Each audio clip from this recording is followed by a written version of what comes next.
Happy Hauntings, horror fans, and welcome to this week's episode of Megan's Murder Movies.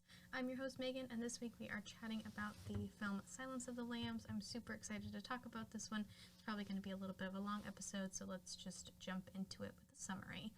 So, Jodie Foster stars as Clarice Starling, a top student at the FBI Training Academy, and she is sent by the head of the Behavioral Sciences Unit, Jack Crawford, to interview Dr. Hannibal Lecter, a brilliant psychiatrist who is also a violent psychopath serving life behind bars for various acts of murder and cannibalism. This is what we touched on in Red Dragon. If you've not listened to Red Dragon, I would definitely recommend going and giving that a listen to. Not needed for this episode, but definitely will give you more backstory on Lecter and Jack Crawford and kind of that whole idea. Crawford believes that Lecter may be insightful into a new case of the killer Buffalo Bill, and that Starling may be able to draw out that knowledge from him and kind of bait him into working the case with them. Next, we will talk about the cast, and so this film was directed by Jonathan Demme. He's an American filmmaker. He began his career under B-movie producer Roger Corman. He made his directorial debut in 1974 with Women in Prison film Caged Heat, before becoming known for his casual humanist films. So he's done Melvin and Howard, Swing Shift, Something Wild, and Married to the Mob. And then his direction of Silence of the Lambs won him the Academy Award for Best Director. His subsequent films earned similar acclaim, notably Philadelphia and Rachel Getting Married. He's also directed numerous concert films such as Stop Making Sense, Neil Young, Girl's Heart, Justin Timberlake, and Tennessee Kids, and then he's also done several television series as both a producer and a director. So tons of stuff going on for Jonathan. And then the screenplay is by Ted Talley, who also did Red Dragon, and we talked about him in the Red Dragon, so I'll just give you guys a brief summary on him again. He's an American playwright and screenwriter.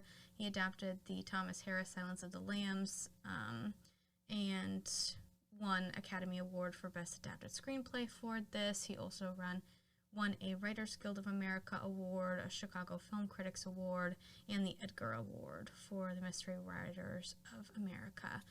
So he's done a ton of stuff, just kind of with filmography. So as a screenwriter, he did The Father Clement Story, White Palace, Silence of the Lambs, The Juror, Before and After, All the Pretty Horses, The Red Dragon, and 12 Strong. And then he's also done Mission to Mars, Shrek 2, Madagascar, and Shrek the Third.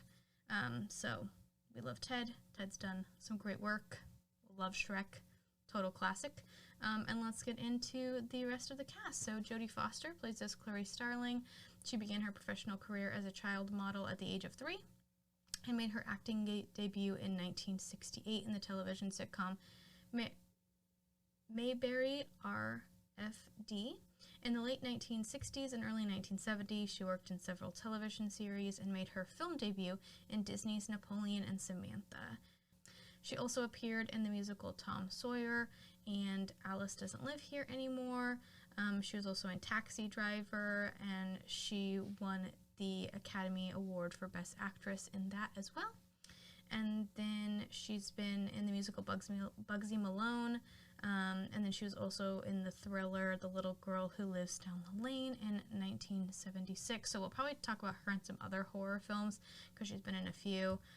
Specifically, The Panic Room with Kristen Stewart is a really, really good one that I'll definitely want to do on the podcast one day. She attended Yale. And then she was also in The Accused, which she won the Academy Award for Best Actress, and then Silence of the Lambs, Little Man Tate, Neil, Contact, Anna and the King, Panic Room, like I talked about, Inside Man, The Brave One, Money Monster, The Beaver. She's just been in tons of stuff, like, Elysium, Hotel Artemis. I'm sure you'd recognize her if you looked her up. Great actress, super talented. 10 out of 10 for Jodie Foster. And then we have Maria Skvorbatkov as the person who plays the young Clarice, and she's best known for Silence of the Lambs, Nominated, and The Blackout. Next, we will move on to Anthony Hopkins as Dr. Hannibal Lecter. We also talked about him in Red Dragon, but we'll talk about him again since he's one of the starring characters in Silence of the Lambs. So after graduating from the Royal Welsh College of Music and Drama in 1957, Hopkins trained at the Royal Academy for Dramatic Arts in London. He's been in tons of stage productions, including King Lear, which is his favorite Shakespeare play, Macbeth, Antony and Cleopatra. He's also been in Butterfly and Pravada. He's had tons of film and television roles, A Bridge Too Far, The Elephant Man, of course, Silence of the Lambs and Red Dragon, Hannibal, all kind of within that Hannibal Lecter universe, Howard's End, Bram Stoker's Dracula. He's been in Thor, Legends of the Fall, Meet Joe Black, The Mask of Zorro, tons of things, tons of awards. He was most recently in The Father. And yeah, just been in tons of stuff. I'm sure you definitely recognize him, and if you've not, go watch more of his other things. He's also super amazingly talented, and definitely one of my favorite actors. I started following him during the pandemic on social media, and he was like learning how to play the piano, and just seems like a real great guy. Next, we move on to Scott Glenn, who plays Jack Crawford. He's a different actor than the one that we chatted about in Red Dragon. Like I said, in that movie, I think they had to recast Jack because Scott wasn't available when they did Red Dragon. Even though that's a prequel, it did come out after Silence of the Lambs. So Scott Glenn has been in Urban Cowboy, The Right Stuff, The Hunt for Red October, Backdraft, Vertical Limit, Training Day, The Leftovers, Daredevil, The Defenders, and The Bourne Ultimatum. Tons of stuff. Great actor. Love him as Jack Crawford. I think he plays the role really well. And next we'll move on to Ted Levine, who plays James Gum, a.k.a. Buffalo Bill, a.k.a. tons of different things. John Graham, Jamie Gum. He's got tons of different names in the movie, but best known for playing Buffalo Bill, of course, in Silence of the Lambs. He's been in Monk, Fast and the Furious, Bullet, Nowhere to Run, Memoirs of a Geisha, American Gangster, Shutter Island, Jurassic World, Fallen Kingdom, and The Report. Ted Levine is also super talented, and really love him in this. I think he did such an amazing job playing such a creepy, crazy role. Next we'll move on to Anthony Held, which we also talked about in Red Dragon because he gets to come back as Dr. Chilton when they did the prequel, and so he's, Dr. Chilton in this again. Super creepy, really skeezy, plays the role really well. We get to see a lot more of him in this, so that's awesome to see. And again, he's been in Boston Public, The Practice, Boston Legal, The X-Files, tons, a couple of other TV things, and just super great, and I will forever know him as Dr. Chilton. Next we'll move on to Brooke Smith, who plays Catherine Martin. Brooke is an American actress known for her role as Dr. Erica Hahn on Grey's Anatomy.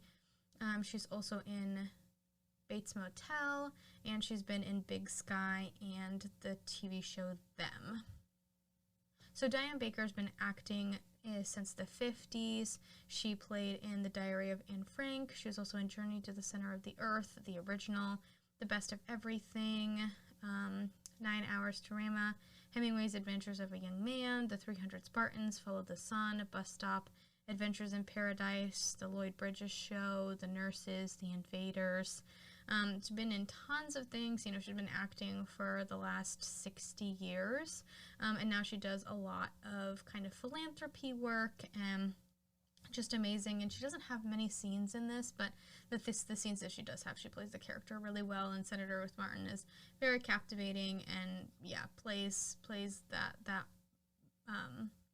terrified mother role very well. So Casey Lemons, we've chatted about her a couple of times on the podcast, and she plays Ardelia Mapp. So Casey we talked about her when we did Candyman, because she plays in Candyman, and so started off in kind of commercial roles with McDonald's and Levi's, and then moved on to small screen television, such as The 11th Victim and Spike Lee's School Days. When she moved to the big screen, she was in Vampire's Kiss, The Caveman's Valentine, Talk to Me, Black Nativity, and Harriet. Just been in a bunch of stuff, super talented. Wish that we would have gotten a little bit more Ardelia, but that's okay. And Ardelia is basically Clarice's best friend throughout the whole film, and kind of right-hand go-to confidant with everything going on. Next, we'll move on to Frankie Faison, who plays Barney Matthews, who we also talked about in Red Dragon, who's one of my favorite roles in the entire thing. I wish we would have got more from him, but he's been in The Wire and, has been Barney in the Hannibal Lecter franchise, and then he was also in the show Banshee on Cinemax. So, love Barney Matthews. We get to see him a little bit more in this one, and so we'll get to talk about kind of just how lovely of a character he is in this, because we don't get to see a whole lot of it in Red Dragon, because I think I talked about it in that one, but Ted Talley wasn't aware that Frankie was coming back, and so he didn't write that many roles for, the character of Barney, and then when he said that he realized that Frankie was able to come back, that he wishes he would have put more roles in, because he also really likes Barney's character. Next, we will talk about Charles Napier, who plays Lieutenant Boyd, and he's an American character actor known for supporting and occasional leading roles in television and film. So he's played a police officer a few times, or soldiers, or other authority figures. So he's been in Something Wild, Married to the Mob, Philadelphia, again working a lot with Jonathan Demme.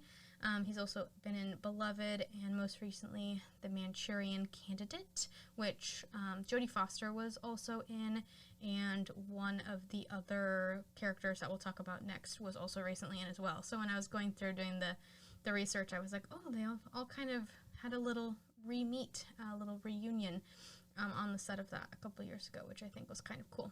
He's also been in Rambo, Men in Black, the series, The Critic, just a ton of stuff. And then we'll talk about Danny Darst, who plays Sergeant Tate, who's also been in The Manchurian Candidate, Shortcuts, and then just Silence of the Lambs. And lastly, we'll talk about Alex Coleman, who plays Sergeant Jim Pembry. He's appeared in House Guests, The Dark Half, based on the Stephen King novel. And yeah, he's the chairman of the Theater Arts Department of the University of Pittsburgh and has directed such plays at the University of Pittsburgh. And he's just doing kind of a lot of philanthropy work, and I think that that's amazing.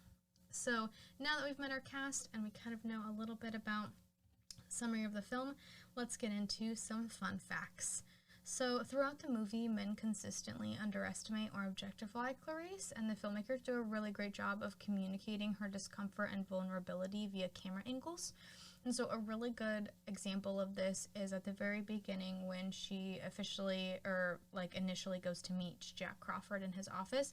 She gets into this elevator with all of these men, and so she's right up front, and she seems about 1.5 feet shorter than all of these men in the elevator, and it was just basically camera angles. I mean, Jodie Foster, I think when I looked it up, is only about 5'3", which isn't terribly short. I mean, I'm 5'2", so I mean, I know I'm short, so she's a shorter woman, but it's not like she's tiny, but they really kind of made a good kind of camera angles, and having it zoomed in so much on her makes her look a lot shorter than she actually is.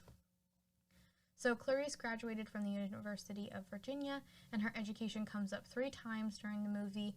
So Jack Crawford mentions how he used to lecture there and that she took his class. Dr. Chilton says that she tells Dr. Chilton that she graduated from the University of Virginia and that it's not a charm school. I love her accent. It's so good. And lastly, when she catches the news report on the latest Buffalo Bill kidnapping, she has a University of Virginia messenger bag slung over her right shoulder. So it really just kind of pushes that point that she does know what she's doing. She does have the education and the background to be able to do the job, and she shouldn't be as underestimated as they kind of put her throughout the whole film, because UVA consistently ranks as one of the top 5 public American universities. Edgar Allan Poe went there, Ralph Sampson went there, Tina Fey and Katie Couric are also alum of UVA. So, some of the greatest, especially Tina Fey. So Dr. Chilton tells Clarice that when Hannibal Lecter attacked a nurse, his pulse never got above 85, even when he ate her tongue. The average resting human heart rate is anywhere from 16 to 100 beats per minute.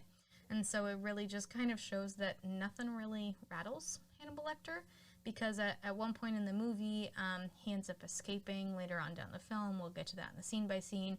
And when he escapes, you can hear that the ambulance EMT is saying that his pulse is 90. So even when he's under a ton of pressure, and that should be a very intense situation where he's, you know, maybe his heart's going a little bit quicker, it's only 90, which really is not that bad. And then you also notice throughout the movie that Hannibal Lecter rarely blinked. This was actually a deliberate decision made by actor Anthony Hopkins, and he said he was inspired by crocodiles and tarantulas during his preparation for the role. He said, "It's not so much not blinking, it's just being still."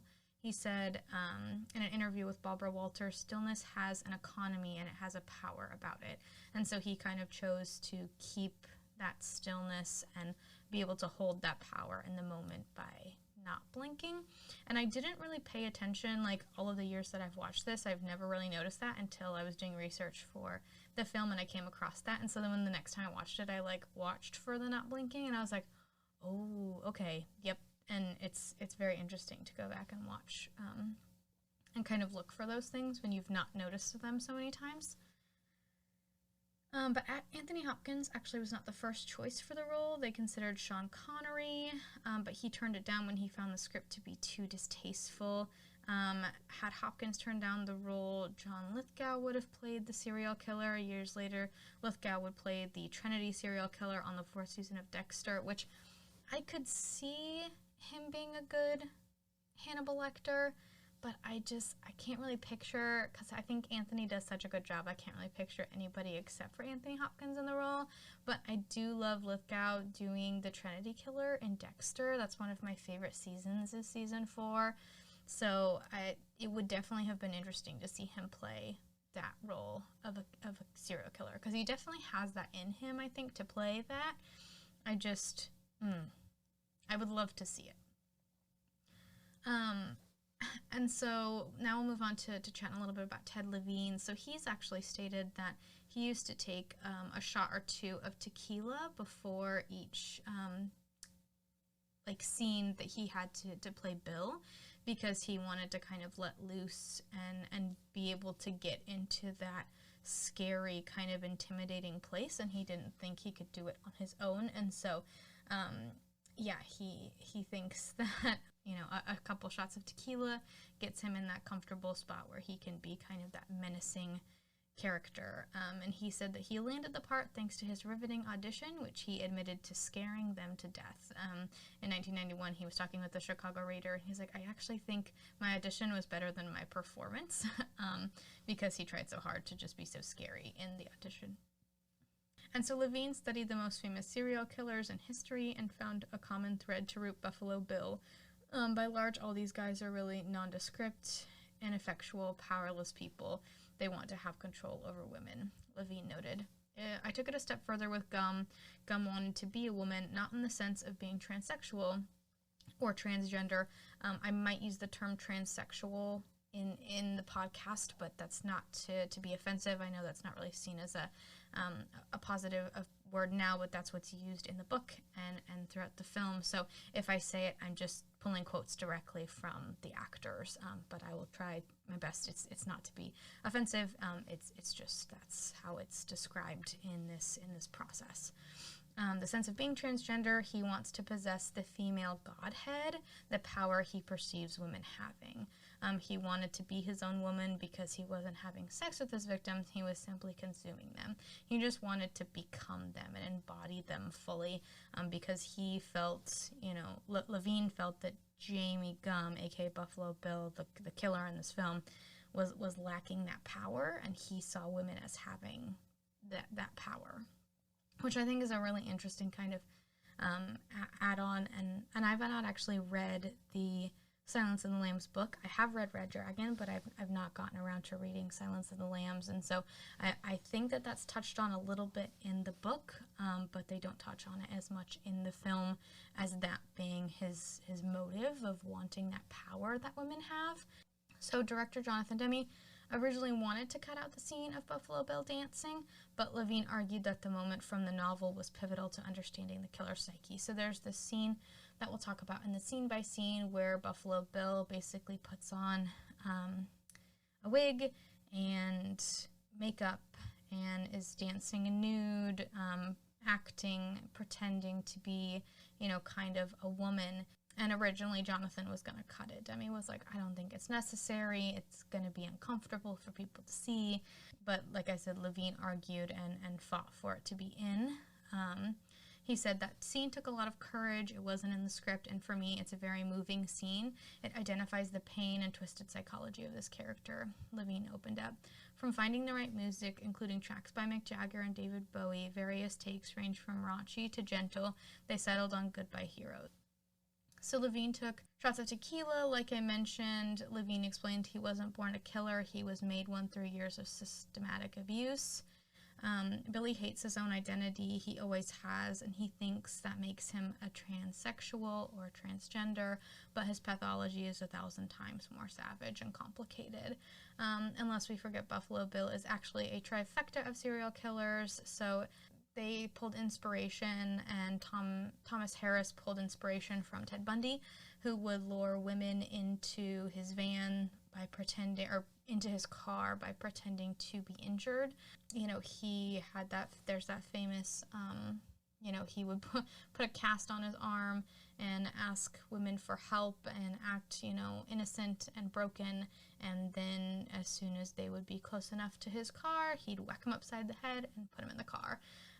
Ed Gein, who would skin his victims, and then Gary Heidick, who trapped women in a basement pit.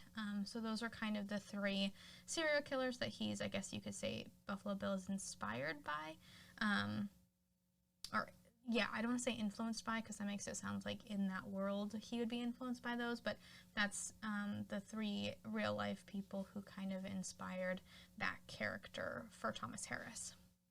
So the actual FBI cooperated with production, and so Jodie Foster, before filming, not going to go into it in detail, but was having issues with this man stalking her, threatening her life, all of these different things. And so she had actually worked personally with the FBI when all of that was going on, and she wanted to make sure that they were portrayed in a positive light, because she had such a good, I don't want to say good time working with them, but it was such a positive experience for her working with them to kind of make sure that she was safe and kind of deal with all of the things in her personal life that she was having to deal with. And so she received official firearms training. She attended new agent trainee classes and exclusive workshops with real-life FBI agent Mary Ann Krause while preparing to play Clarice Starling. And it was apparently Krause who suggested that Clarice start crying next to her car after visiting Lecter for the first time to show the necessary emotional release that agents require. And so I think it's really interesting because she took that to Jonathan and was like, I think that we need to work closely with them. And the FBI was like, yeah, let's do it. And then they also kind of used it to recruit more female agents. And so I think that what I read, I think I have it in here, is that collaboration was definitely a success. And by 2002, the FBI received a record number of female applicants, which I think is really exciting. So the misogynistic through line for the film, as Clarice struggles to be heard by her male supervisors, led to the actual FBI cooperating with production. They thought that it would make, like I said, a good recruitment video, and the FBI hoped the film would help recruit more female agents.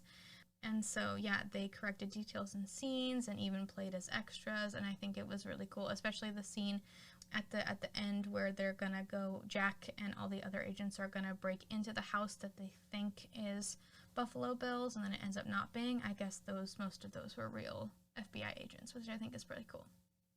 So in February 2021, in honor of the film's 30th anniversary, the FBI issued its February Artifact of the Month to celebrate the Silence of the Lambs. A set of business cards, one for Clarice Starling and one for Special Agent Jack Crawford. And so I actually, for the 30th anniversary, got to go see this in theaters for the first time.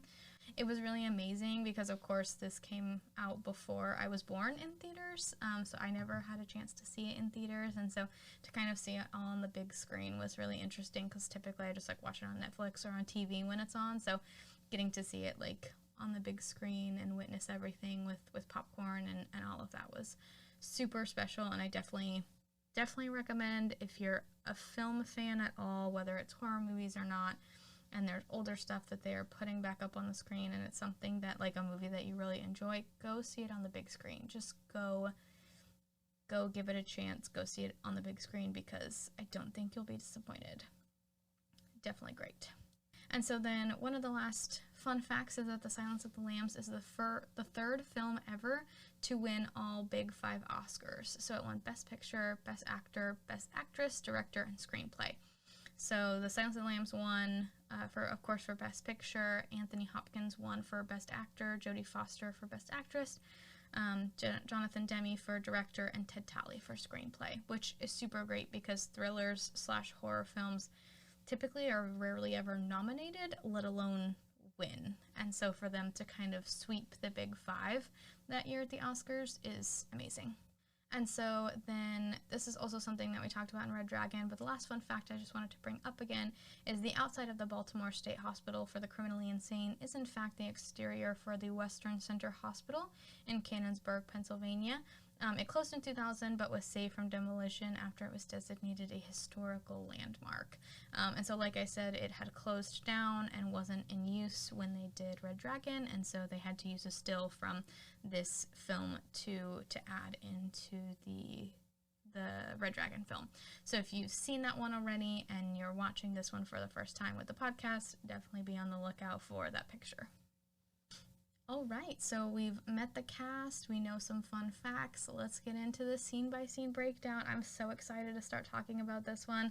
Again, this is one of my all-time favorites. It's actually one of my comfort movies. Like, I put it on all the time, like a casual Sunday, pouring down rain, this and a bowl of chili cheese fries, like, all day, every day. Please and thank you.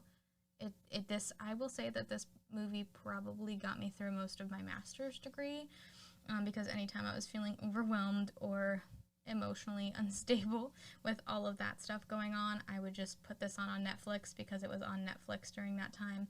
I watched it, I don't even know if I want to admit that I watched it probably once a day, but I watched it probably once a day. At least, maybe not once a day, I'm going to say at least 4 times a week. I'll say at least 4 times a week. That sounds a little bit better, but I've seen this. I probably didn't even need to rewatch it to do the notes for the scene by scene. I probably could have just done most of it from memory. But anyway, let's jump into it. So we start off seeing Jodie Foster as Clarice running an FBI obstacle course. She's out in the early morning doing this by herself, and this initially speaks to her dedication and drive as a trainee agent. A man stops her and lets her know that Jack Crawford would like to speak with her in his office. Jack is the head of the Behavioral Sciences Unit, and Clarice starts off to his office. She jogs past a group of other recruits going to the course, doing other physical training and weapons work, cleaning. She gets into the elevator and is very short compared to the other men in there with her, like I mentioned in the fun facts. She heads to the BSU and waits for Jack in his office. There's a pin board behind his desk that has photos and articles about a serial killer named Buffalo Bill. Jack comes in and he and Clarice chat, and he says that she's at the top of her class, and she's like, well, I would hope so, but I'm not sure because no one's posted grades yet. And he says, I would love to have you run a little errand for me. And he would like her to go talk with Hannibal Lecter, another serial killer. And so kind of an interesting facet as the BSU is a real unit, the Behavioral Sciences Unit. It's now called the Behavioral Analysis Unit. It might actually be called something different. I think they may have changed that in the last couple of years. But they were conducting these questionnaires on known offenders to try and understand how they think so they can better catch them in the future. So they've done ones with Bundy and Ed Kemper and Manson and many, many others, and they started doing this in 1967. If you're interested in more on this, I would definitely check out the show Mindhunter. It's kind of all about this time period and what would be later known as profiling serial killers. This is something that I am very, very into and kind of passionate about. I honestly, for the longest time, wanted to be an FBI agent for the Behavioral Sciences Unit or the Behavioral Analysis Unit. I wanted to be Clarice Starling. That was like my end-all, be-all career goal from the time I think I was in 7th grade until, halfway through college. And when I went to London for the first time and was like, ooh, I think I want to be in London more than I want to be in the FBI, which was a wild thing to think because I had spent probably 6 years of my life with that being my goal. But definitely check out the show Mindhunter on Netflix. It's super good. If anyone's interested in like wanting to hear more about that, I can do those as extras if you guys want. Let me know on socials, Murder Movies, if we want to hear more about that period of time. But I, would love to chat about it if anybody's interested. So anyway, back to the film. Jack wants Clarice to go talk with Lecter and see if he will answer the questions. He's refused so far. He's never been open to doing it. She's to visit him and report back the next morning. He'll give her a temporary badge. She's really excited. She sees this as a chance to prove herself because Jack mentions, I hear that you want to come work for me in the BSU once you graduate. And she's like, yes, like very much so. And so she's ready to prove herself that she's capable of being like a good team member and getting stuff done. And definitely you can tell just in that small interaction that they have, she really looks up to Jack Crawford. Clarice also asks if she thinks Hannibal knows anything about the Buffalo Bill case. So she's not stupid. Like I said, she's not naive. She's very smart, very articulate. She knows what's going on. She knows that there's something a little bit more than just wanting this questionnaire filled out. She even asks Jack. She's like, he's been in custody for a long time. Like, why the rush? Like, why does this need to be done? I need to talk to him today and come back tomorrow. Like, that seems a bit rushed. Like, is there something else behind this? And Jack's like, no, I just, we're just trying to get this done. And he's like very nonchalant, but she's not buying any of it. She's like, okay, sure. Next, she's at the Baltimore hospital talking with Dr. Chilton, and he's hitting on her. And you can tell that she's annoyed, but she's trying to stay professional, which, like, is so difficult. He says that Lecter doesn't like him and won't do anything that he asks. And he's like, Baltimore can be a really fun town. Are you staying overnight? Like, I could guide you around. And he's being real creepy. And she's like, no, thank you. Like, I actually need to get back this evening, which, like, if you remember what Jack said, she doesn't. She has to be back the next morning. So she very well could stay in Baltimore overnight, but she's definitely not feeling that because Dr. Chilton's just being creepy. But anyway, she recommends that maybe she should go in alone since Dr. Lecter doesn't like him. She's like, well, I may have better luck if I go in by myself. Dr. Chilton's very condescending and acting like she's only there because she's a woman. He's like, oh, Jack Crawford's really smart sending you because Lecter's not seen or talked to a woman in years and blah, blah, blah. And she's like, I graduated from UVA, doctor. It's not a charm school. Like, I do know what I'm doing and I'm capable of doing this job, which I think sucks that she has to try and prove herself so many times. But as a woman, I definitely get where she's coming from. I think most women can agree that you have to prove yourself more, and you're a lot of times just looked at as a body, like, and not even just like a body in the room that can do things. You're just looked at like literally what you have to offer physically, which is super frustrating, and it sucks to have to fight for your seat at the table. And I feel like Clarice spends the whole film fighting for that seat at the table, because she does know, and she ends up solving the case, and I just love Clarice Starling so much. So Dr. Chilton gives her the rules, and he scares her by showing her a photo of a nurse that Dr. Lecter attacked. This is when he says the line that his pulse never got above 85. Clarice meets Barney down in the basement. He's very encouraging to her. He's like, you can hang your coat over there, like, I'm just going to be right in here. It's going to be fine. And we see, she's looking around the room, but we see it from her point of view. So, like, we get that camera angle of scrolling around kind of the guard room, if you'll say. So they walk, basically, Dr. Chilton and her walk down this staircase, and then there's, a giant gate opens, and then they walk down this hallway, and then another gate opens, and then they're in this kind of observation guard room. So there's a couple people in there, there's all these monitors, and she's kind of looking around, and then there's, kind of a door behind her and a door in front of her, and then there's this glass wall that just has this man behind it with all of these weapons. He's got like guns and batons and all of these things, basically, in case the guards were, or the prisoners were to get out. That's what they would use to defend themselves or get order or whatever. So that can be a little bit intimidating when you see all of these weapons and you're like, gosh, now I gotta go behind all the locked doors by myself. So Barney's like, you're going to be fine. It's going to be okay. I put out a chair for you. It's at the end of the hall. Just stay to the right, and it's going to be okay. And he gives her this encouraging smile, and it's just, he's 10 out of 10. We love Barney Matthews. What a guy. So she starts off down the hall when the gate opens, and she passes a few other cells, and this man, the first man she comes to, is kind of hitting on her, and another man gets really close to the bars and says that he smells her cunt, which is just rude, impolite. Then we get to Lecter's cell, and he doesn't have bars on his windows. He just has these this glass plating with these circular holes at the top and the bottom for like ventilation. And he also definitely has more in his cell than the others. He's got paintings and drawings that he's done. He's got a couple of books, and he's standing and waiting for her to show up. Like someone put a chair where he can see it, and he's wondering who's going to be there. He says good morning, and she introduces herself, and he asks if she's one of Crawford's, and he also asks to see her credentials. So she takes them out, and he asks her to come closer. And she's standing quite a ways away from his, glass partition, we'll call it. And he sees that they expire in a week, and she admits that she's just a trainee. This is also when we get to see those really great close-up shots that director Jonathan Demme really likes to do.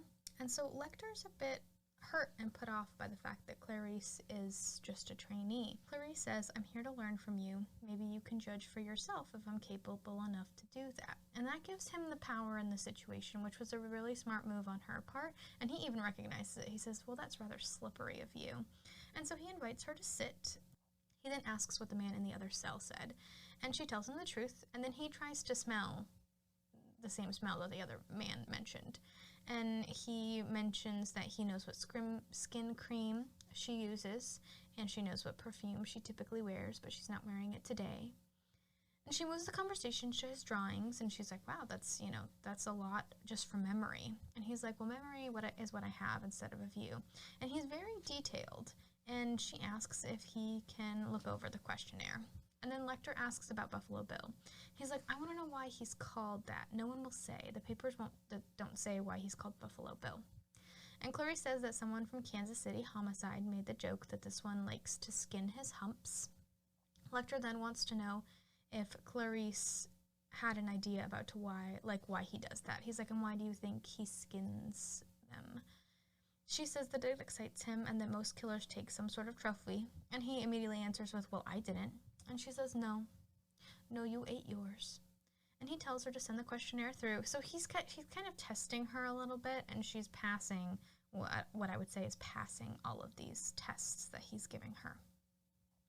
So she sends the questionnaire through, and he starts to look over it. And he goes, oh, you think you can dissect me with this blunt little tool? And he starts mimicking her accent and kind of making fun of her. And Jodie Foster actually said that this made her very uncomfortable because that wasn't in the script, I guess, was for Dr. Lecter to make fun of her accent and kind of mimic her in that way. And so Jodie felt really taken aback at first and was like, oh, like a little bit offended, and then realized that that was like a character choice that he was making, and he wasn't actually making fun of her. So he starts making fun of her accent and where she came from. And, he's like, you're like one generation away from poor white trash, and you think that, if you do these things that people will see you as equal, but they're never going to, and all of this stuff, and really digs deep into her psyche and her lineage and all of that stuff. And she said that he should look at himself that closely and write down what he sees, but maybe he's afraid to. A census taker once tried to test him, and he ate his liver with some fava beans and a nice Chianti. And so she goes to leave. She's like, okay, whatever. So she collects her things, and she goes to walk down the hallway, and she walks past the man who made that disgusting comment about her. And he's masturbating in his cell, and he basically throws his cum at her. I don't really know a nice way to put that. There's really not a nice way to put that. Essentially throws his cum on her. It hits her in the face, super disgusting, and Lecter calls her back. He's like, Starling, Agent Starling, and is very panicked. And he says that that was very distasteful and that he does not like discourtesy. And he's like, I can help you catch Buffalo Bill. And he says that she needs to look deep within herself and find Miss Moffat, an old patient of his. And so then he's like, go, you need to leave now. Like, that's the only kind of hint or clue, whatever you want to call it, that he gives her. So she runs out of the asylum, and she has this little flashback of her father, who was a town sheriff. And just in this one scene, you can tell how much she loves her dad, and that they had like a really nice little life in the small town that she lived in. And then we see her just crying next to her car. And so that's kind of that scene that I was talking about, that her kind of liaison at the FBI that she worked with, Krause, suggested that she do, is to kind of have that moment where she gets to feel her emotions, which I think is really important. And so then we see Clarice, and she's doing some more FBI training. Her and her friend Ardelia are training together, and she's doing more research on Lecter. And she gets a call from Crawford that Miggs, the man in the cell who had thrown his stuff at her and had said those disgusting things, is dead. He swallowed his tongue. And they think that Lecter convinced him to do it. So Crawford asks about her report, and Clarice says that she thought it was a bit of a weird line for Dr. Lecter, and so she looked it up, and there's a yourself storage facility, and she's going to go and visit that evening. So she goes, and someone named Hester Moffat rented a space and paid 10 years in advance for the storage unit. She's having trouble getting the door open and has to use her car jack so that she can crawl inside the storage unit. She cuts her leg while she's crawling inside, and this unit is just full of junk. And while she's walking around, it's a really great scene. There's like all this stuff. It's really dark. She's got this flashlight. She crawls in this like car thing and finds a floating head in a jar. And so she goes to see Dr. Lecter to talk with him about all of this. Of course, it's like the middle of the night, and all of his things have been taken because of what happened with Miggs. So he's hiding in a dark corner of his cell, being forced to listen to gospel preachings. And he says that Hester Moffat is an anagram for the rest of me. Clarice was able to figure that out. And anagrams pop up. They're one of Lecter's kind of favorite puzzle pieces, or clues, if you will. He loves a good anagram. He gives her a towel, and he even makes reference to the fact that her leg has stopped bleeding, which just shows how like good of a sense of smell he has, which is such a creepy, weird trait. But Dr. Lecter asks why she hasn't asked about Buffalo Bill, and she asks if he knows something about that, and he says he might if he saw the case file. He says that the head is Benjamin Raspill, but he didn't kill him. He wants to make that very clear. He did not kill Benjamin Raspill.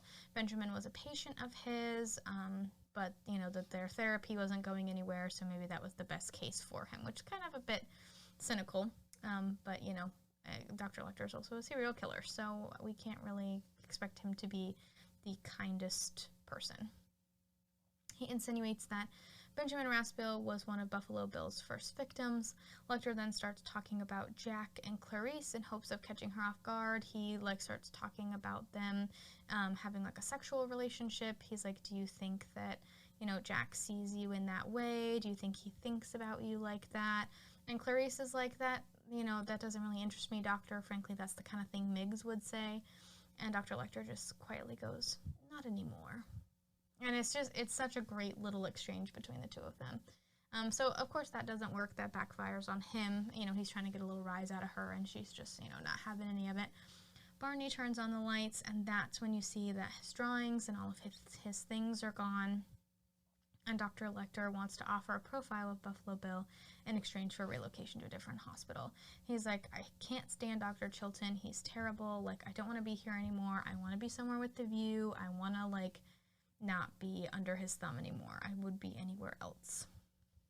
So next we see a girl in Tennessee driving her car and singing to Tom Petty's American Girl. And every time I watch this movie, even though the song only plays for, I don't know, probably not even 60 seconds, I get it stuck in my head for probably a good week. But so she's jamming while she's driving her car. She pulls into her parking spot at her apartment, and we see someone's watching her with night vision goggles. She gets out of her car, and she's talking to her cat, which is like up in the window upstairs, and she sees a man struggling with a couch that he's trying to put into the back of his van. He has a cast on, and she offers to help him, much like, you know, kind of Bundy used to do, you know, when he would convince women to help him because he had a cast on his arm. So he gets in, and he hits her many times and knocks her out. He examines her skin, and then he drives away with her. It's really creepy. You know, they're like having an exchange, and she's like, oh, I can help you out. And so he has her get in the van so that she can like pull the couch in, or the little love seat, I guess. And he's like, oh, are you like a size 16? And she's like, I'm sorry, what? And that's when you hear her like get hit. You don't see it, thankfully, but you do hear it. And then we see like him cut the back of her shirt and like look at the skin all over her back. It's just very odd. So the next morning at Quantico, they're doing some hand-to-hand combat stuff, and Starling is called out, and she goes to see Jack at a crime scene in West Virginia. Her and Jack are going to go together. And this guy, like, I just need to pull up the scene so that I can get the words right, because it's the funniest. I don't know what accent this guy is supposed to have, but it reminds me of, like, an old, like, Boston cop movie. Found a girl's body out in West Virginia. Been in the water about a week. Looks like a Buffalo Bill type situation. And it's like his cadence, and I don't know what it is about it, but it makes me chuckle every time, because it's like, who are you, random person? Like, what accent is that? Like, I don't know if it's supposed to be Boston, but it's just like, been in the water about a week. Looks like a Buffalo Bill type situation. He just sounds like an old detective in some, like, 80s, 70s, 60s movie. Like, it's just so funny. It gets me every time. But anyway, so her and Jack are in the plane together, going over the case. They realize that Buffalo Bill keeps the girls for 3 days. He then shoots them, skins them, and then dumps them. The newest girl washed up in West Virginia. Jack wants Clarice's input, and she gives a decent profile from what they know. Says that the guy is, calculated and planning. He's not going to stop, because he's got a real kind of, he's got a taste for it now, meaning that he kind of has it all down. He like knows how to abduct them quickly. He knows what he's doing. He's got his routine set, so it's not going to stop until we catch him. Definitely probably white, because that's who he's targeting. Most people stay within their racial kind of background in terms of which victims they select. He's probably, late 20s, early 30s, because he's strong, but he's not seen as, like, intimidating. He's able to be patient. He's not impulsive and young, like 18, 19, 20, 21. He can be patient and wait till the right time. And so she gives a little profile, pretty solid from what evidence they have. And she asks about Lecter and says that if the plan, she's like, are we going to end up working with Lecter on this? Like, if that was the plan all along, I wish you would have told me, because it just would have been nice to have been in on it and not be, like, surprised. And Jack says, if I would have sent you in there with a plan to try and get Lecter on our side, he would have known immediately. He would have shut down. Like, this had to be Lecter's idea for him to help us out. If we would have went in with that being our idea, he would have shut down and said no just to spite me. Like, this needed to be his idea. So they arrive at the funeral home so they can examine this girl, and it's full of police and townspeople. Jack and the sheriff leave Clarice out of the conversation, which is really rude. Like, Jack purposely says, we shouldn't talk about this with, a woman present. It's very sensitive stuff, and it's just very frustrating, and she just, like, kind of rolls her eyes. It gets a little, like, straightens her posture and gets a little stiff, which I think is fair, because it's like, she just saw all of the case files and case photos when they were in the plane. They've been talking about this. She's been working this case, like, and now you're going to say that it's too sensitive for her to talk about? Like, it's just stupid, and it's not fair. Again, she shouldn't have to fight for her seat at the table when, like, she's actively doing the work. So she's being eyed up by the local police, and she has a flashback to her father's funeral. So that's, when we learn a little bit more, about her background, and they finally call Clarice back, and she takes it upon herself to clear the room of people. So they're basically in the examination room where they're going to examine this girl's body, and it's just, like, full of police, like, typical too many cooks in the kitchen type situation. And she's like, look, we really appreciate what you guys have done for her. Her family would appreciate everything you've done for her, but we need to do things for her, so that we can catch this guy. So I'm going to need to I need to ask you guys to leave. Thank you so much, but, we're going to take care of her from here on out. So they leave. I mean, it was a really nice thing to say. Like, she handled that situation really well, and they definitely needed the men out. But they listen. They leave the room so that they can start with the autopsy. We see them put mentholatum under their noses to mask the smell, and they open the bag, and once it's fully open, you get to see everyone kind of get hit with the smell of this body that's decomposing, that's also been waterlogged, which probably just makes it even worse. So they open the bag, and you see this great shot of Clarice, and it's like her kind of getting hit with the smell, but we see it through a reflection on this glass, like, cabinet. It's really awesome, and she gives her analysis first. She just is describing what she sees in a tape recorder. Clarice is like, I think she's from a bigger town. She's got multiple ear piercings. She's wearing glitter nail polish. This doesn't seem like the small town vibe that, like, we've seen from the other girls in the town. Just like on the way here, this feels like city, like bigger city. She also examines that her nails are broken, like she tried to claw her way out of something. They're taking pictures of her teeth so that they can send it over to missing persons, because, like, they have the body, but they don't know who this girl is yet. So Clarice notices something in her throat, and they, open her mouth, pull it out, and it's a moth cocoon. They turn her over, and she has different areas of skin that have been removed than the other ones, so they take pictures of that as well. And then next we see Clarice and Jack are in the car heading back, and he's talking to her about what he said to the sheriff. He's like, that really bothered you, didn't it?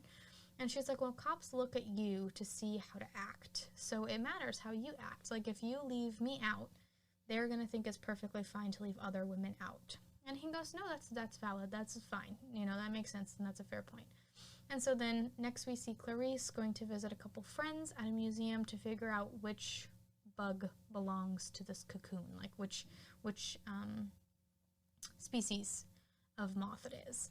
And this is when we realize that it's the death's head moth, or Adirondacus styx, is I'm pretty sure how it's pronounced, Adirondacus styx, otherwise known as the death head moth. And it's not local to the States. It's, from Asia, and would have to be bred in the States very specifically, certain temperatures, certain food, to make sure that it's going to survive. So something's definitely taking care of these moths, because that would be a lot of work. So next we see Bill's basement. He has the girl that he took in the pit in the basement, asking her to put lotion on her skin. It's that classic scene of, it rubs the lotion on the skin or else it gets the hose again. And she's like crying. She's asking for her mom. She's like, my mom's a very powerful woman, but I think that you knew that already. So Catherine thinks that, she was taken because of who her mom is, but I think Bill, that was just a bad coincidence on his part.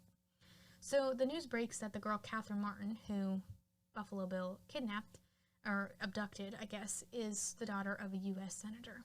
So Clarice and the other agents are watching the news conference, and it's such a good scene because, Senator Martin is talking all about her daughter, and, is telling the person who abducted her that she, they have the power and they can do the right thing, and they can release Catherine, and keeps repeating her name and all of this stuff. It's such a great scene.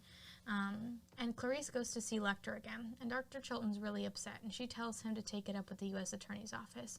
She puts him in his place. It's really great to see, her confidence grow from, the first time that she was there, and she was very hesitant, to going in now just being like, you know what, I don't have time for you, Dr. Chilton. Get out of my way. You're interfering with an investigation. Take it up with somebody else, because I'm not dealing with you, which is just awesome. She offers Lecter a deal that comes from the senator herself. If they find Catherine in time and basically save her life, he will be moved to a new hospital in New York with a view, and he'll get to go to Plum Island once a year for a week. He'll get to swim in the ocean. He'll get to walk on the beach. He'll have more access to books at the new facility. And Dr. Lecter wants more info about Clarice. He says they're going to play quid pro quo. He will tell her stuff if she tells him stuff. He wants to know about the death of her father, and so they talk about that. She's like, my dad surprised 2 burglars coming out of a convenience store, and he asks if, he died right away. She said no, he was very strong. He lasted more than a month. She then tells him that they found the death head moth in Benjamin Raspiel's throat as well. So Benjamin Raspiel was killed by Buffalo Bill. Lecter said that the moth signifies change, and she then shares that she went to a ranch in Montana where, after her father died, he was like, so you were an orphan, where did you go next? And she's like, I went to stay with cousins on a ranch in Montana, but she only stayed 2 months and then she ran away. And this is when we, kind of during the scene when they're chatting, we hear that Dr. Chilton, or we see that Dr. Chilton has a bug planted in Lecter's cell, and so he's listening to all of their exchanges and everything going on. So back at Bill, he's asking Catherine to put lotion on her skin. She's in the pit and she's crying, begging to be let go. He's referring to her as it. It rubs the lotion on the skin, or else it gets the hose again. This just basically takes away her personal ties so that he doesn't see her as a person. As he pulls the basket back up with the lotion in it, you can see the bloody claw marks from the others in the pit. And so Catherine just screams bloody murder. And Billy starts mimicking her, which just feels so personal and rude and just, not very nice. Next we see Dr. Chilton, and he's got Lecter strapped to this, a dolly. So Dr. Lecter looks like he's strapped to this basically very tall dolly, like what you'd move like a fridge or a washer or something really heavy on. So he's strapped to that, and they're talking, and he's got this mask over his face so he can't bite anybody. I'm guessing that was put in his safety plan after he bit that nurse. But Dr. Chilton and Lecter are talking, and he's like, yeah, the deal was fake. The senator had never even heard of you. Blah, blah, blah, that they were just messing with you the whole time. And Dr. Chilton then makes his own deal with the senator and the U.S. Attorney's Office. So Lecter, while they're having this conversation and Dr. Chilton's being a jerk, Lecter is just eyeing this pen on his bed, like an ink pen that Dr. Chilton had set down. And he's just focusing on that. Dr. Chilton is like, you need to give me the name of who Buffalo Bill is. I know that you know it and all of this stuff. He's like, I'll give you the first name, but I'm going to give the rest to the senator in Tennessee. So he says that the Buffalo Bill's first name is Lewis. And so Jack finds out that Lecter is being transferred. Lecter gets to Tennessee and meets the senator. He gives the rest of the name. Buffalo Bill's name supposedly is Lewis Friend. And then he gives a description. Blonde hair, blue eyes, tall. And then he's really inappropriate with the senator. And basically, it sounds like she never really had any intention of keeping him in Tennessee. After he's inappropriate with her, she's like, take this thing back to Baltimore. So I kind of wonder, what her full intentions were. Because it sounds like in the beginning, she was like, yeah, here's your contract. You're going to want to sign it. And he's like, no, I don't want to waste any more time. Jack and Clarice have done that enough. I want to make sure that we can get Catherine home safe. And then he's awkwardly inappropriate with her, and it's a very odd scene. So I'd love to know if there's deleted scenes for that, or a little bit more of the motive behind both of their sides. So Dr. Chilton goes right to the press, basically just to get his name out there. He's like, I'm working with Dr. Lecter, and I convinced him to be helpful, and I can, basically he's God's gift to crime fighting. And yeah, just really wants to get his name out there. He's just awful. So Clarice sneaks in to see Lecter at this hotel in Tennessee where they're keeping him. And it's really funny because she goes in, and the guy kind of manning the desk, he's like, well, are you with Dr. Chilton's group? And she's like, yeah, I just saw him outside. And it's like, that doesn't really answer the question. But they let her in. She brings Lecter his drawings, which I'm guessing she goes to Barney to get, because it sounds like they didn't transfer any of that stuff with him. So she has to go back to the Baltimore hospital. She gets that from Barney, is what happens in my head. And then she takes that to Tennessee to give it to Lecter. He's in this giant conference hall with a cage in the middle, almost like a bird is kind of how I picture it. It's not a bad little setup, I guess. He immediately knows that she's there. He can smell that it's her. They go back to quid pro quo. Lecter says we covet, and we do that from the things that we see every day. So to covet something is to want something, is to yearn for something. And so she fully confesses that she tried to save one of the lambs on the ranch, and that's why she ran away.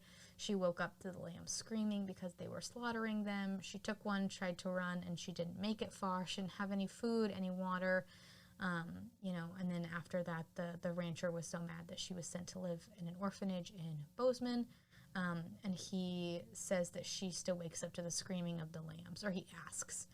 And he asks if she saves Catherine, if the lambs will stop. And she's, basically you can kind of tell that that's maybe her motive, is like, if I can save one, because that was kind of her thing, if I can take this lamb and I can save it, then, like, that'll be okay. And so he's like, are you basically substituting that lamb for, like, Catherine in this moment? And at this point, she's been found out. Dr. Chilton comes in along with Pembry and Boyd, and they escort her out. She has to break free from them and run back to get the case file from Lecter, and then she is put on a plane and goes back to Virginia.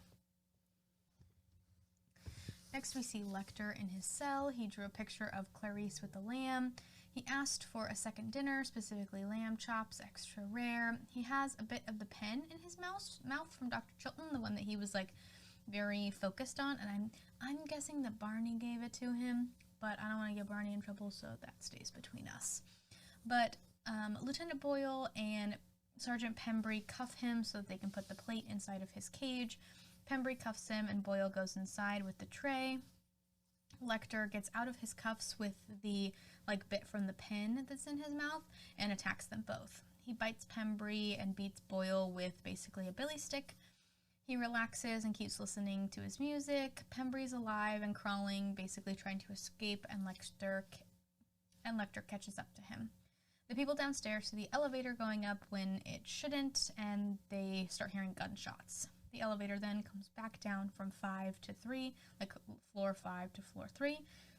They call in SWAT and ask for an ambulance, and the rest of kind of the police force go upstairs and find Pembry on the floor and Boyle strung up, his insides on the outside.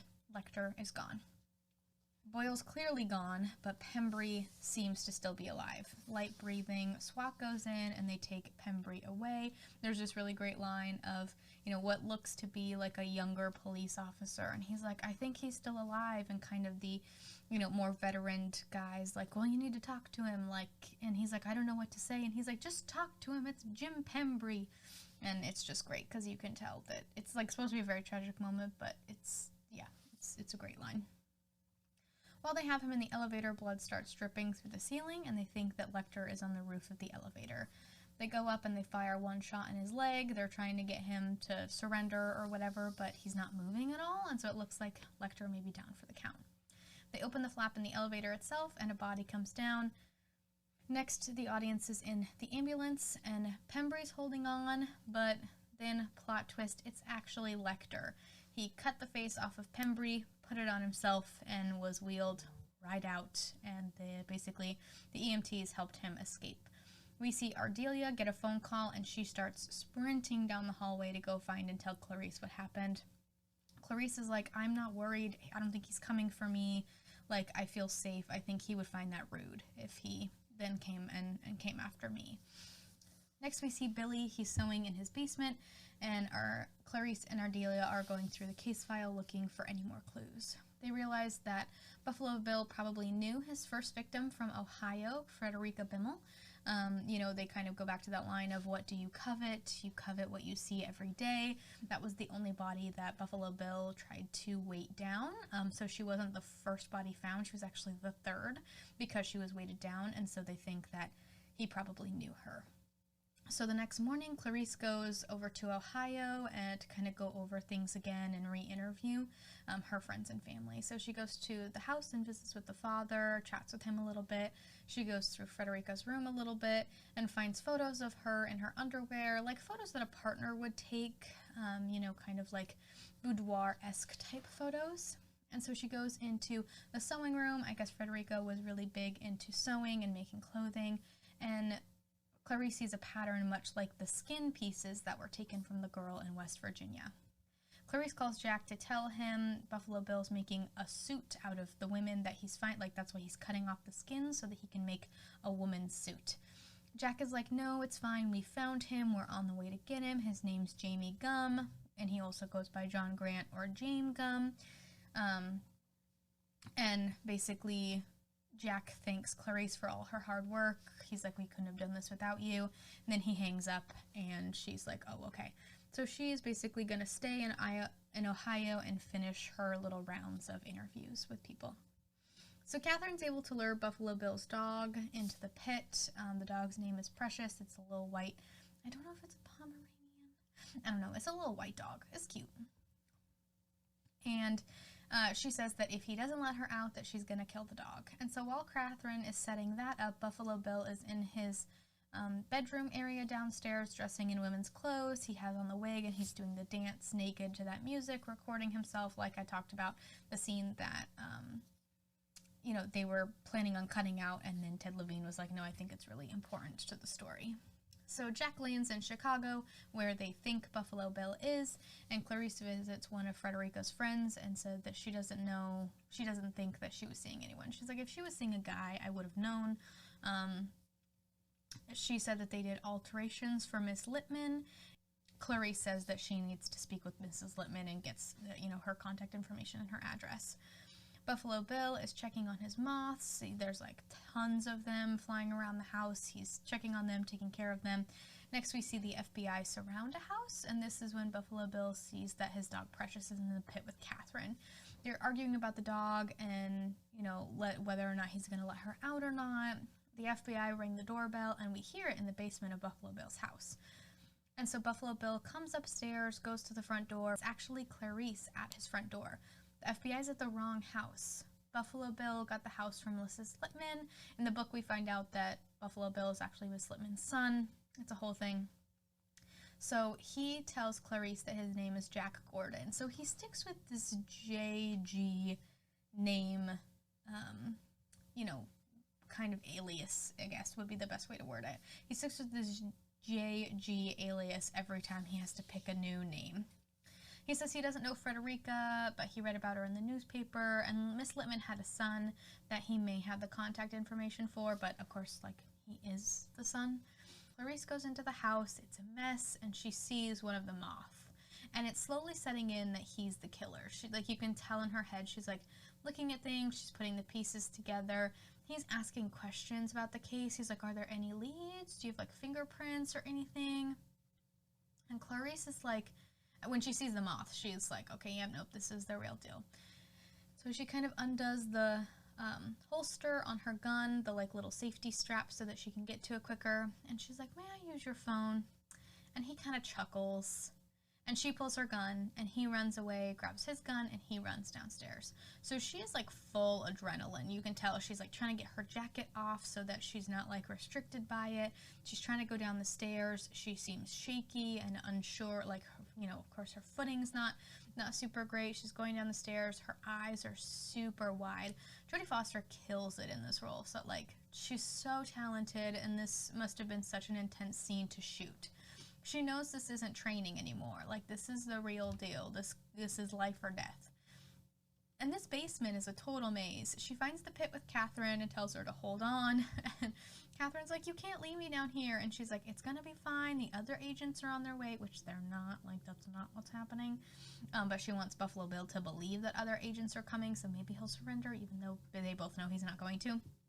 And so Catherine's like, don't you leave me in here, you fucking bitch, which I feel is valid because, So basically, Clarice is, leaves that room, finds the bedroom, and there's these really there's these half walls in the basement and all these doors. So she's trying to go through and clear everything. She's doing a good job, but she's clearing everything, trying to find him. You're like, when's he gonna pop up?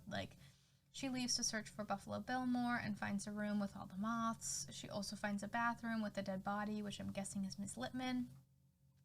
Next, the lights go out, and we see Buffalo Bill with a night vision goggles watching Clarice. And it's such a creepy shot because, of course, Clarice can't see anything. So she's got her arms out, and she's knocking into stuff, and she trips and falls, and she's shaking like a leaf. And he's just following closely behind her, and he, reaches his hand out like he's gonna touch her, and then he doesn't. He could have got her at any time. He finally goes to shoot her, and she hears his gun load, she hears the cock of the barrel, because he has to, pull the tab thingy. I don't know guns, clearly. He has to pull the thing so that it's loaded, and he can fire. And so she hears that and turns around and just unloads into him. She breaks a window. She hits Buffalo Bill. They both fall to the ground, and Buffalo Bill dies. Next, we see agents at the house. Catherine is pulled out of the pit. She's good. She's got the dog. Jack checks in on Clarice. You know, she's like, it's okay. It's just some gunpowder. Like, I'm gonna be fine. She's surrounded by paparazzi. No, she's surrounded by press, and you know, Jack's kind of waving them away and gets her away safely. She graduates from the academy and is a full agent now. Jack actually shows up to congratulate her. Clarice is celebrating with the other agents, and you know, it's just supposed to be a really good day. Like, she seems so happy, like she's done it, she's passed everything, she is full Agent Starling now. Then she gets a phone call, and it's Dr. Lecter. And he asks if the lambs have stopped screaming. And as he's talking with her on the phone, he's watching Dr. Chilton get off the plane, and he tells Clarice that he won't hunt her if she promises not to hunt him. And she's like, you know, I can't promise that, doctor. Like, that's not a promise I can make. And he's like, well, I can't stay on the phone with you forever. I'm having an old friend for dinner. He hangs up, and Clarice is standing holding the phone while repeating, Dr. Lecter? Dr. Lecter? Dr. Lecter?